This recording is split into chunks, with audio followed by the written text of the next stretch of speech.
Central government 18 నుంచి 44 సంవత్సరాల మధ్యలో ఉన్న వాళ్ళందరికీ కూడా ఫ్రీ వ్యాక్సినేషన్ ఇస్తాను అని చెప్పింది. దీన్ని అందరూ అబ్బా సూపరు, ప్రధానమంత్రి అసలు గవర్నమెంట్ అంటే ఎలా పనిచేయాలి, గవర్నమెంట్కి ఎగ్జాంపులే ఇది, అసలు ఫెడరలిజంని కాపాడుతుంది గవర్నమెంటు, అది ఇది అని ఎంతోమంది ఎన్నో పొగడ్తలతో ముంచెత్తుతున్నారు. తప్పేమీ లేదు గవర్నమెంట్ని పొగిడితే, ఎందుకంటే గవర్నమెంట్ నుంచి మనం సర్వీసెస్ తీసుకుంటున్నాం, ఎందుకంటే ఆ గవర్నమెంట్కి కట్టే ట్యాక్స్లే మనవి కాబట్టి, మన జోబులో నుంచి వెళ్ళేవి కాబట్టి.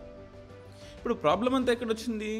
గవర్నమెంట్కి దానికై దారి ఫెడరలిజంని కాపాడుతూ, వ్యాక్సినేషన్ పాలసీని రెస్పెక్ట్ చేస్తూ, ఎవరికి మీరెవరూ బాధపడద్దు, మీ అందరికీ నేనున్నాను అని చెప్పింది అనుకుంటున్నారా? సుప్రీంకోర్టు వ్యాక్సినేషన్ పాలసీ మీద తీవ్రమైన వ్యాఖ్యలు చేసిన తర్వాత, గవర్నమెంట్ పరువు అంతా పోయిన తర్వాత, అది కామన్ మ్యాన్కి అర్థం అవ్వకముందే మీరు ఎప్పుడైనా గమనించండి, ఒక సుప్రీంకోర్టు స్టేట్మెంట్ని ఎలా ఇంటర్ప్రెట్ చేస్తారు అంటే వాళ్ళకి నచ్చిన విధంగా వాళ్ళు ఇంటర్ప్రెట్ చేస్తారు. ఎందుకంటే the English of supreme court is so harsh. I will say harsh because అదొక కామన్ మ్యాన్ మాట్లాడుకునే ఇంగ్లీష్ కాదు. ఎప్పుడైతే సుప్రీంకోర్టు ప్రొసీడింగ్స్ అన్నీ కూడా మన రీజనల్ లాంగ్వేజెస్ తెలుగు, తమిళ్, కన్నడ, మలయాళంలోకి మారుస్తామో అప్పుడే మనం సుప్రీంకోర్టు గురించి, హైకోర్టుల గురించి మరిన్ని విషయాలు, మరిన్ని కొత్త కొత్త విషయాలు, అసలు ఈ గవర్నమెంట్తో మనకున్న సంబంధాలు, సత్సంబంధాలు, అంతెందుకండి మన జీవోలు, మన పార్లమెంట్లో పాస్ అయ్యే బిల్లులు కూడా మన సొంత లాంగ్వేజెస్లో చేయాలి. మనందరికీ కూడా, అంటే ఇండియా మొత్తంలో కూడా టాప్ మోస్ట్ థింక్ ట్యాంక్ అంటాం, PRS లెజిస్లేటివ్ అంటాం. అదొక ఆర్గనైజేషన్, NGO. పార్లమెంట్లో ఉండే వాళ్ళందరికీ at the same time various ఎంపీస్కి, మినిస్టర్లకి, ప్రైమ్ మినిస్టర్ ఆఫీస్కి కూడా కావాల్సిన లెజిస్లేషన్స్, వాళ్ళకి కావాల్సిన చట్టాలని తయారు చేసి ఇంకా డీటెయిల్గా అనలైజ్ చేస్తుంది అనమాట. తయారు చేయడం కన్నా అనలైజ్ చేస్తుంది. అటువంటి PRSతో మన UPSC రేడియో వాళ్ళ ఒపీనియన్ని, వాళ్ళని మన స్టూడియోకి ఇన్వైట్ చేసి వాళ్ళ ఒపీనియన్స్ని మనం సొసైటీకి వినిపిద్దాం అనుకుంటున్నాం. అంత త్వరలో అది మీ ముందుకు కూడా బయటికి వస్తుంది. So welcome to UPSC radio podcast. అసలు ఈ వ్యాక్సినేషన్ పాలసీ కన్నా ముందు సుప్రీంకోర్టు మనకు చెప్పిన ఈ ఫెడరలిజంకి అగెన్స్ట్గా మీరు చేసే పాలసీస్ ఉన్నాయి అంటున్నారు. అసలు ఈ ఫెడరలిజం అంటే ఏంటి? ఫెడరలిజంని మనం ఎలా కాపాడాలి? ఫెడరలిజం లేకపోతే ఇండియాకి వచ్చే నష్టం ఏంటి, రాష్ట్రాలకు వచ్చే నష్టం ఏంటో మనం ఈ ఎపిసోడ్లో తెలుసుకుందాం. So welcome to the episode. Supreme court ఒక స్టేట్మెంట్ ఇచ్చింది. అసలు గవర్నమెంట్ ఫాలో అయ్యి, అంటే సెంట్రల్ గవర్నమెంట్, స్టేట్ గవర్నమెంట్స్ కదలేండి, ఒక తప్పు చేస్తే మనం తండ్రిని తిడతామా, పిల్లల్ని తిడతామా? తండ్రినే తిడతాం. సో ఒక తప్పు చేసిన సెంట్రల్ గవర్నమెంట్ సుప్రీంకోర్టు వాదించింది, అలాగే తిట్టింది. అసలు మీరు ఎలా ఫాలో అవుతున్నారు? ఇన్ని సంవత్సరాలు 44 కన్నా పెద్దగా ఉన్న వాళ్ళ కోసం ఫ్రీ వ్యాక్సినేషన్ ఇస్తున్నాము అని చెప్పారు. కానీ ఇప్పుడు సెకండ్ వేవ్లో ఎక్కువ మంది ఇంపాక్ట్ అయింది. 18 నుంచి 44 సంవత్సరాల్లో ఉన్న వాళ్ళు ఎక్కువ మంది ఇంపాక్ట్ అయ్యారు. మీరు వాళ్ళకి ఫ్రీ వ్యాక్సినేషన్ ఇవ్వట్లేదు అంటే అసలు వాళ్ళ ప్రాణాల్ని మీరు హరించి వేస్తున్నట్టే అని ఒక హార్ష్ స్టేట్మెంట్ ఇచ్చింది. సో గవర్నమెంట్ కూడా కదిలి వచ్చింది ఆ స్టేట్మెంట్కి. అరే అసలు ఇలాంటి స్టేట్మెంట్ ఇప్పటిదాకా సుప్రీంకోర్టు ఎప్పుడు సెంట్రల్ గవర్నమెంట్ని అడగలేదే. Madras high court election commission of ఇండియాని, at the same time Madras election కమిషన్ని మీరు గనక ఎలక్షన్స్ పెడితే అది మానవ హక్కు ఉల్లంఘనే కాదు, మీ మీద మర్డర్ కేసు పెడతాము అని చెప్పింది. అంతకు మించిన స్టేట్మెంట్ ఇది. ఎప్పుడైతే ఎంప్లాయీస్, అంటే COVID-19కి సంబంధించిన ఎంప్లాయీస్ మీ వర్క్ మీరు సరిగా చేయకపోతే మీ మీద నరహత్య కేసు పెడతామని చెప్పింది. అంతకు మించిన కేసు ఇది. So the supreme court has already began it's proceedings. కానీ ఇప్పుడు సుప్రీంకోర్టు మనకి ఏం చెప్పింది? Health care workers, front line workers, అంటే 45 కన్నా ఎక్కువ మంది ఉన్నవాళ్ళు ప్రయారిటైజ్ 1, ప్రయారిటైజ్ 2గా చేసుకొని మీరు వ్యాక్సిన్లు ఇస్తున్నారు. మరి కామన్ మ్యాన్ పరిస్థితి ఏంటి? అందరూ హాస్పిటల్స్కి వెళ్ళి వ్యాక్సినేషన్ తీసుకోగలరా? తీసుకోలేరు. మరి వాళ్ళ పరిస్థితి ఏంటి? సో మున్సిపల్ బాడీస్లో నుంచి సుప్రీంకోర్టు, అంటే ఢిల్లీలో ఉండే వరకు, అంటే గల్లీ నుంచి ఢిల్లీ వరకు ఎక్కడెక్కడైతే ఉన్నారో వాళ్ళకి సపరేట్గా ఒక బడ్జెట్ తయారు చేసి, అంటే కేవలం వ్యాక్సినేషన్ కోసం. ఎందుకంటే సెకండ్ వేవ్లో ఎక్కువ మంది చనిపోయే వాళ్ళు ఎవరు? 18 to 44 years of age. So వాళ్ళ కోసం స్పెషల్ డ్రైవ్లు పెట్టి ఎప్పుడైతే మీరు డబ్బులు లేకుండా తీసుకుంటారో అప్పుడే ఫెడరలిజంని మీరు రెస్పెక్ట్ చేస్తున్నట్టు అని చెప్పింది. మరి దీనికి ఫెడరలిజంకి ఏ సంబంధం? అసలు కొంచెమన్నా ఇసువంతైన సంబంధం ఉండాలి కదా. సో ప్రైమా ఫేసీగా ఒక స్టేట్మెంట్ ఇచ్చింది. మీరేమని చెప్పారు? స్టేట్స్ ఎవరికి కావాలంటే వాడి వెళ్ళి వ్యాక్సిన్ కొనుక్కోండి అని చెప్పారు. కొనుక్కోగలవా states? Is it possible? Impossible. ఇప్పుడు ఒక ఆంధ్రప్రదేశ్ గవర్నమెంటో, ఒక తెలంగాణ గవర్నమెంటో వెళ్ళి జాన్సన్ వ్యాక్సిన్, స్పుత్నిక్ వ్యాక్సిన్ కొనుక్కోగలదా? ఎందుకు అమ్ముతాడు? ఒక వ్యాక్సిన్ 5,000కి అమ్ముతాడు. అప్పుడు ఎలాగ అవసరం కదని. సెంటర్కి ఉన్నంత మోనోపోలిస్టిక్ బయర్ పొజిషన్ని స్టేట్ గవర్నమెంట్స్కి ఉన్నాయా?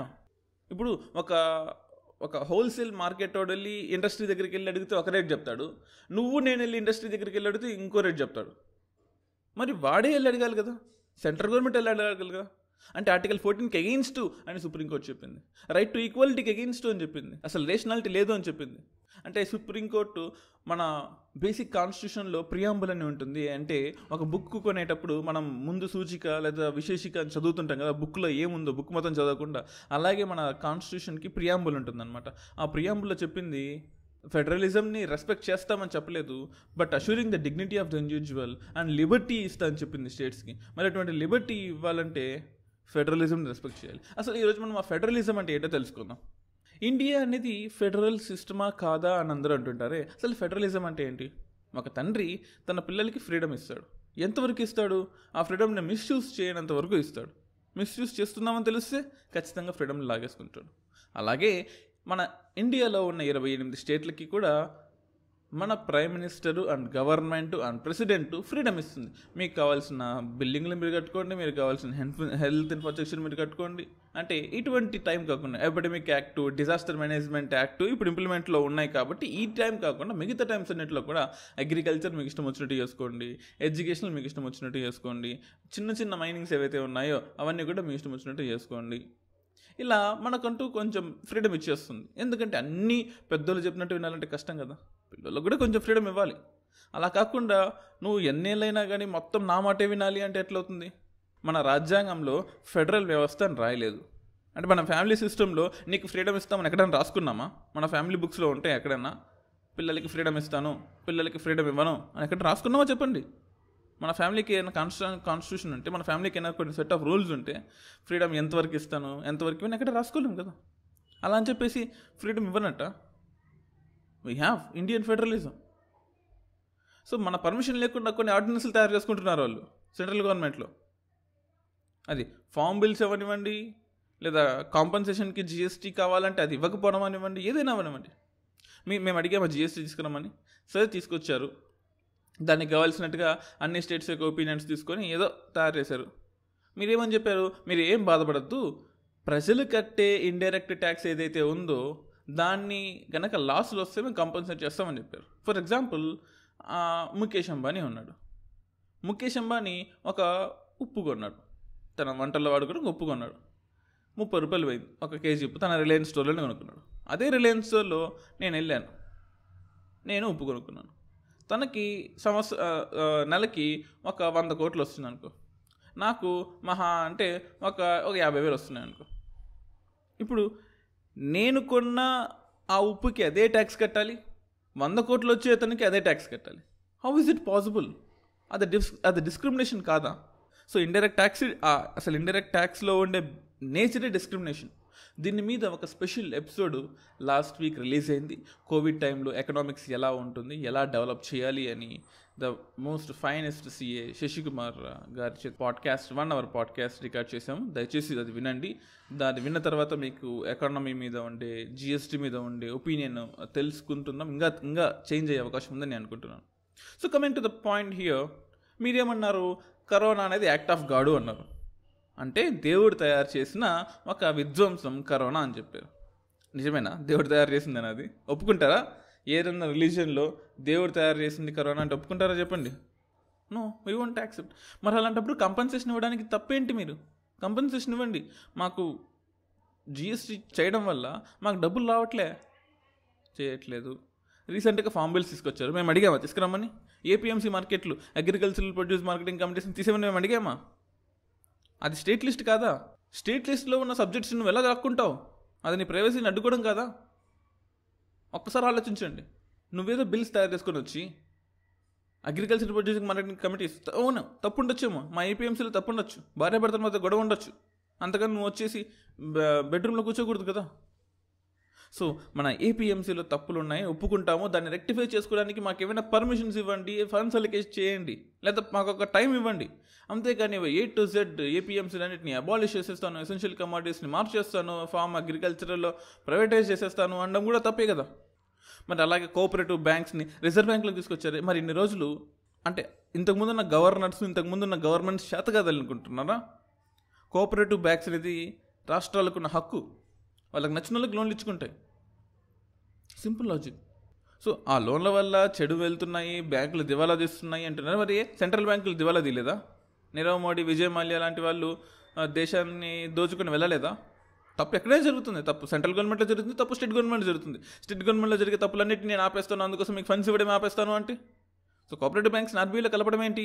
అప్పుడు అనిపిస్తుంది మన రాష్ట్రం అనేది అసలు ఫెడరల్ వ్యవస్థ ఉందా, మనకు అసలు ఫ్రీడమ్ ఉందా, మనకు రాజ్యాంగంలో ఉంటుంది, నీకు డిగ్నిటీ ఉంటుంది, ప్రతి ఒక్కరికి అష్యూర్ చేస్తాను నీకు డిగ్నిటీ ఉంటుందని, లిబర్టీ ఇస్తాను, నీకు స్వేచ్ఛనిస్తాను అంటున్నావే, ఏది ఇదే స్వేచ్ఛ ఇవ్వడము?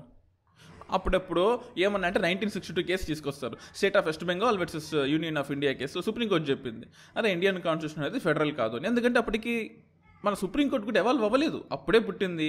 50లో ఇంప్లిమెంట్ చేసుకున్నాము, అప్పటికి ఆల్మోస్ట్ ఒక 12 ఏళ్ళు అయింది. సుప్రీంకోర్టు కూడా తెలియదు, నేర్చుకుంటుంది సుప్రీంకోర్టు కూడా అని చెప్పింది కదా సుప్రీంకోర్టు. నేను నేర్చుకుంటూ ఉంటాను, నేను ఎవాల్వ్ అవుతూ ఉంటాను. ఫెడరల్ అనే వ్యవస్థ అంటే రాష్ట్రాలకి స్వేచ్ఛ అనే వ్యవస్థ రాజ్యాంగంలో రాయలేదు. రాజ్యాంగం రాయలేదు, ఒప్పుకున్నాం అంటే ఇంక వాళ్ళకి ఇవ్వవా, ఫ్రీడమ్ ఇవ్వవా? మరి అదే సుప్రీంకోర్టు 1994లో ఎస్ఆర్ బొమ్మాయి కేసులో, SR Bommai versus union of India కేసులో 9 మంది జడ్జిలు కల్పించారు. ఏమని చెప్పారు? అవునరా బై, ఫెడరలిజం అనేది రాజ్యాంగంలో లేదు. అట్లని చెప్పి ఫెడరలిజం రాజ్యాంగంలో లేదని కాదు, అది బ్లడ్లో ఉండిపోయింది. అలాగే మన రాజ్యాంగం వ్యవస్థలో కూడా ఫెడరలిజం అనేది ఇన్బిల్ట్గా ఉంది, దాన్ని సపరేట్గా బయట చూపించాల్సిన అవసరం లేదు. It is a basic structure of the constitution అంటుంది ఎస్ఆర్ బొమ్మాయి కేసులో. దానికి కొన్ని ఎగ్జాంపుల్స్ కూడా వచ్చింది. ఒకసారి రాజ్యాంగం బుక్ తీసుకురండి అబ్బాయి. ఆర్టికల్ 245 చూడండి, 246, 247, 250, 255, 254 వరకు ఓపెన్ చేసి చూడండి, పవర్స్ ఎలా ఉన్నాయి 7th షెడ్యూల్లో. సో ఒక్కసారి ఆలోచించండి, డబ్బులు మీకు ఇవ్వాలి అంటే అదొక ముష్టి పడేసినట్టు కాదు, బాబా మాకు డబ్బులు ఇవ్వండి అంటే ఇవ్వాల్సిన అవసరం లేదు. మీ రైట్, మీ హక్కుగా మీకు డబ్బులు వస్తాయి, బాధపడద్దు మీరు. అరే మన ఫస్ట్ ఆర్టికల్ చూడండి భయ్యా, ఫస్ట్ ఆర్టికల్, సెకండ్ ఆర్టికల్ చూడండి.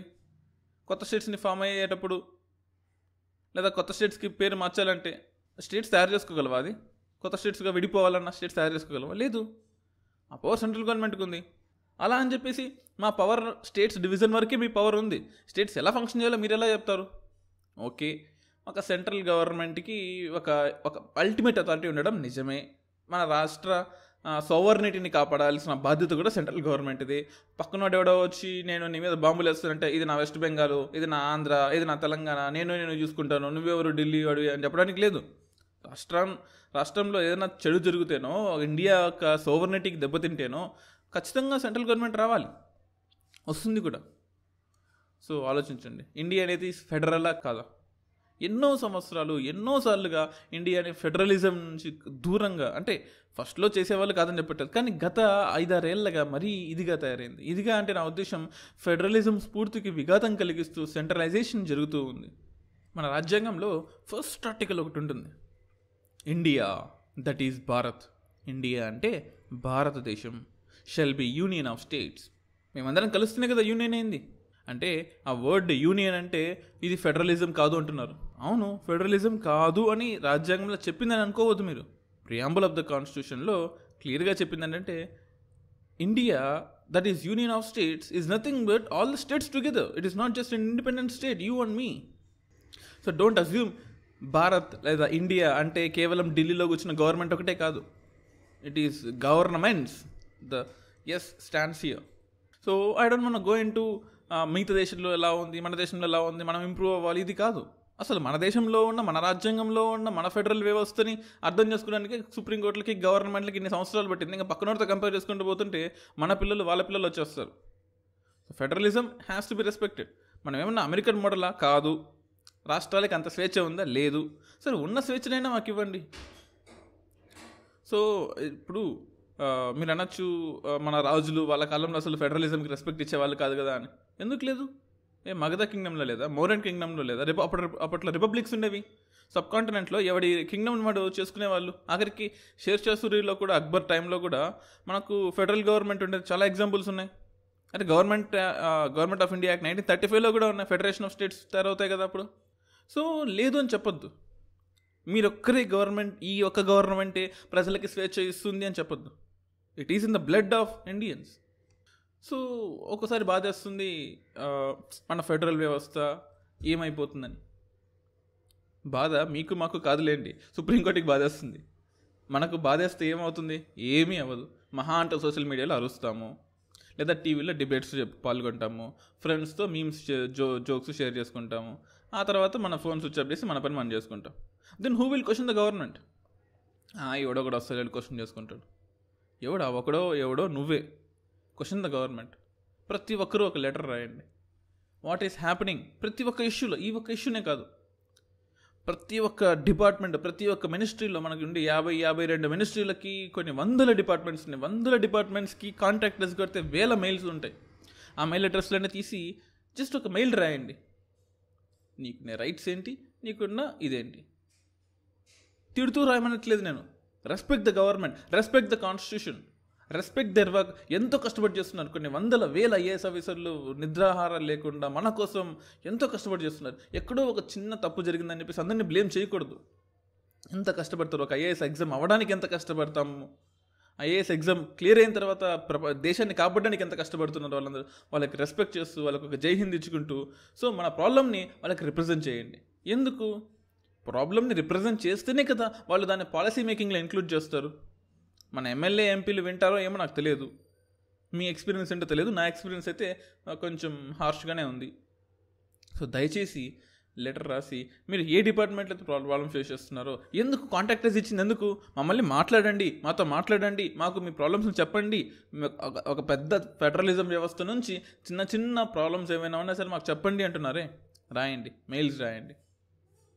మీ హక్కు. మీరు డబ్బులు కడుతున్నారే, ఉప్పు మీద ట్యాక్స్ కడుతున్నారు, పప్పు మీద ట్యాక్స్ కడుతున్నారు, అన్నింటి మీద ట్యాక్స్ కడుతున్నారు. మీ హక్కుగా మీ ప్రాబ్లమ్ని అడగండి. Question everything and get your rights done. And మీకు ఒక small announcement UPSC radio podcast తరఫు నుంచి. యూపీఎస్సీ రేడియోలో యూట్యూబ్లో మెంబర్షిప్లో జాయిన్ అవ్వచ్చు, లేదా upscradio.in/membership ట్యాబ్కి వెళ్ళి కింద డిస్క్రిప్షన్ లింక్లో ఇస్తాను, దాని గురించి కూడా మీకు వెళ్ళొచ్చు. పర్సనల్ గైడెన్స్ లాగా మీకు దొరుకుతుంది. And it is very minimal cost. కేవలం మంత్లీ 300 రూపీస్ మాత్రమే. జూమ్లో మీకు క్లాసెస్ అనేవి జరుగుతాయి.